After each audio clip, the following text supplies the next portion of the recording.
ವೀಕ್ಷಕರೇ, ಇನ್ನು ಕೆಲವು ದಿನಗಳಲ್ಲಿ ನಟ ಚಾಲೆಂಜಿಂಗ್ ಸ್ಟಾರ್ ದರ್ಶನ್ ಅವರ ಡೆವಿಲ್ ಸಿನಿಮಾ ರಿಲೀಸ್ ಆಗ್ತಿದ್ದು, ಡೆವಿಲ್ ಸಿನಿಮಾದ ರಿಲೀಸ್ ವೇಳೆ ನಟ ದರ್ಶನ್ ಫ್ಯಾನ್ಸ್ ಹಬ್ಬ ಮಾಡೋದಕ್ಕೆ ರೆಡಿ ಆಗಿದ್ದಾರೆ ಅಂತಾನೆ ಹೇಳ್ಬೋದಾಗಿದೆ. ಆದ್ರೆ ವೀಕ್ಷಕರೇ, ನಟ ದರ್ಶನ್ ಅವರ ವಿರುದ್ಧವಾಗಿ ಸ್ಯಾಂಡಲ್ವುಡ್ ನಲ್ಲಿ ಪದೇ ಪದೇ ಪಿತೂರಿಗಳಾಗ್ತಿದ್ದು, ನಟ ದರ್ಶನ್ ಅವರ ಇಂತಹ ಸಿಚುವೇಶನ್ ನಲ್ಲೂ ತೊಂದರೆ ಕೊಡುವಂತಹ ಕೆಲಸಗಳು ನಡೀತಿದೆ.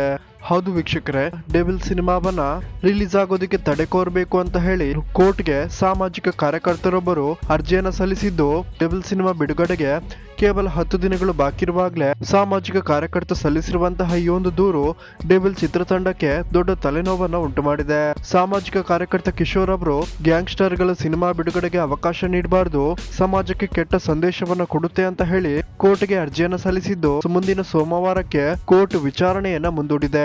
ಏನೇ ಆಗಿದ್ರೆ ವೀಕ್ಷಕರೇ, ಇಂಥವರಿಗೆ ಕರ್ಮನೇ ಪಾಠ ಕಲಿಸುತ್ತೆ ಅಂತ ಹೇಳುತ್ತಾ, ಯಾರೆಲ್ಲ ನಟ ದರ್ಶನ್ ಅವರ ಡೆವಿಲ್ ಸಿನಿಮಾಗೋಸ್ಕರ ವೇಟ್ ಮಾಡ್ತಿದ್ದೀರಾ, ಈ ವಿಡಿಯೋಗೊಂದು ಲೈಕ್ ಮಾಡಿ ಮತ್ತು ಇದರ ಬಗ್ಗೆ ನಿಮ್ಮ ಅನಿಸಿಕೆಯನ್ನ ಕಮೆಂಟ್ ಮಾಡಿ ತಿಳಿಸಿ.